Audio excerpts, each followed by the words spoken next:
بسم اللہ الرحمن الرحیم۔ لوہار تاجر اور بادشاہ بغداد۔ بغداد کا شہر قدیم زمانے میں بغداد دنیا کے بڑے شہروں میں شمار ہوتا تھا۔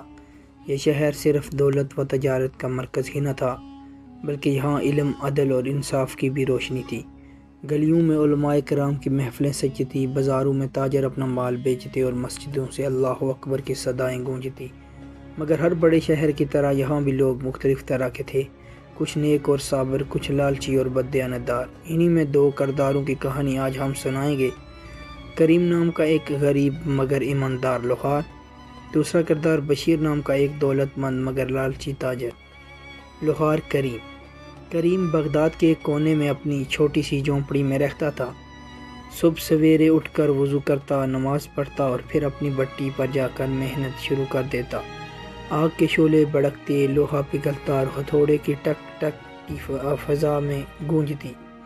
اس کی کمائی زیادہ نہ تھی مگر وہ شکر گزار رہتا، جو کچھ آتا اس میں سے کچھ حصہ اللہ کی راہ میں دیتا اور باقی اپنی بیوی، زینت اور بچوں پر خرچ کرتا۔ اس کے چہرے پر ہمیشہ مسکراہٹ اور سکون اطمینان نظر آتا۔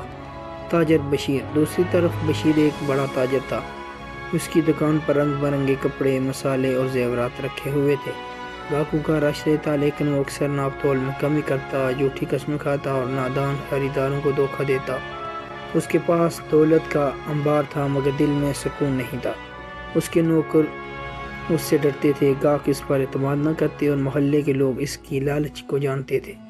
ایک دن بغداد کے بادشاہ ہارون رشید نے اپنے وزیر کو بلا کر کہا، میں جاننا چاہتا ہوں کہ میرے شہر میں سب سے نیک انسان کون ہے اور سب سے بدترین کون؟ یہ خبر پورے شہر میں پھیل گئی، لوگ طرح طرح کے نام لینے لگے۔ کئیوں نے کہا کریم لوہار نیک ہے، وہ صابر و شاکر ہے۔ کچھ نے کہا بشیر تاجر کے پاس دولت ہے، بادشاہ اس کو پسند کرے گا۔ آخرکار بادشاہ نے دونوں کو دربار میں بلایا۔ دربار میں سنہری چراغ روشن تھے، سپاہی قطار میں کھڑے تھے اور وزیر بادشاہ کے قریب بیٹھے تھے۔ ہارون اور رشید نے دونوں کو دیکھا اور پوچھا، اے کریم اپنی زندگی کے بارے میں بتاؤ۔ کریم نے عاجزی سے کہا، جا پناہ میں ایک عام سا لوہار ہوں، دن بھر محنت کرتا ہوں، حلال کماتا ہوں اور کچھ اللہ کی راہ میں دیتا ہوں۔ میرے پاس دولت نہیں مگر دل میں سکون ہے۔ پھر بادشاہ نے تاجر بشیر کو دیکھا اور کہا کہ تم؟ بشیر غرور سے بولا، جہاں پناہ میں بغداد کا سب سے بڑا تاجر ہوں، میرے پاس دولت، غلام اور عزت ہے، میرا مال دور دور تک جاتا ہے، یہی میری کامیابی ہے۔ بادشاہ نے دونوں کی باتیں سن کر مسکرایا۔ بادشاہ نے کہا، میں تم دونوں کو ایک امتحان دینا چاہتا ہوں۔ کریم کو میں ایک تھیلی سونا دیتا ہوں، دیکھتے ہیں وہ اس کے ساتھ کیا کرتا ہے، اور بشیر کو ایک دن مزدوری پر لگاؤں گا، دیکھتا ہوں وہ محنت کو کیسے سہتا ہے۔ سب حیران ہوئے مگر حکم بادشاہ کا تھا تو سب خاموش رہے۔ لوہار کا امتحان۔ کریم نے تھیلی لی اور شکر ادا کیا۔ اس نے سونا گھر لا کر بیوی زینت کو دکھایا۔ زینت نے کہا، یہ اللہ کی طرف سے آزمائش ہے، دیکھو اس دولت کا کیا کرتی ہو۔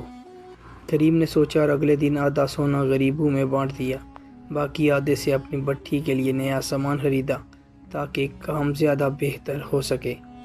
لوگ حیران تھے، یہ غریب شخص دولت پا کر بھی لالچ میں نہ پڑا۔ اب دوسرے تاجر کا امتحان۔ دوسری طرف بشیر کو مزدوری پر لگایا گیا۔ اسے کہا گیا کہ ایک دن پورے شہر کے لیے پانی بھر کے مشکیزیں لائے۔ صبح سے شام تک وہ پسینے میں ڈوبا رہا، اس کے نرم ہاتھوں میں چھالے پڑ گئے۔ شام کو جب اسے مزدوری کے پیسے ملے، وہ غصے سے بولا، یہ کیسی ذلت ہے، میں تاجر ہوں، مزدور نہیں۔ لوگوں نے کہا، یہی تو فرق ہے، مزدور حلال کماتا ہے، وہ شکر کرتا ہے، مگر تم دولت کے غرور میں محنت کو ذلت سمجھتے ہو۔ فیصلے کا دن آ گیا۔ چند دن بعد دونوں کو پھر دربار میں بلایا گیا۔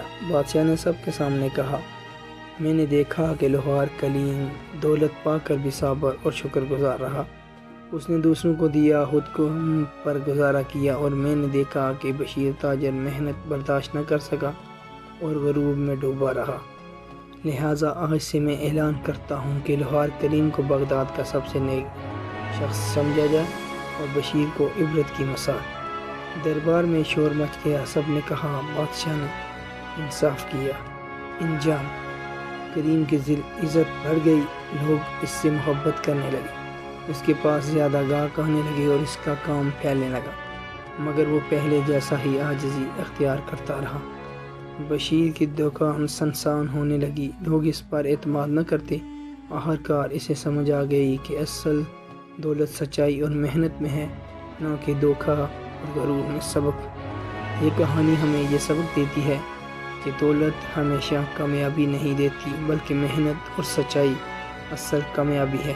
غرور انسان کو گراتا ہے، مگر صبر اور شکر انسان کو بلند کرتا ہے۔ آزمائش ہر انسان کے لیے آتی ہے، مگر کامیاب وہی ہوتا ہے جو ایمان پر قائم رہتا ہے۔ امید کرتا ہوں آپ کو یہ سٹوری اچھی لگی ہوگی۔ اگر کہانی اچھی لگی ہو تو میرے چینل کو ضرور سبسکرائب کیجیے گا۔ شکریہ۔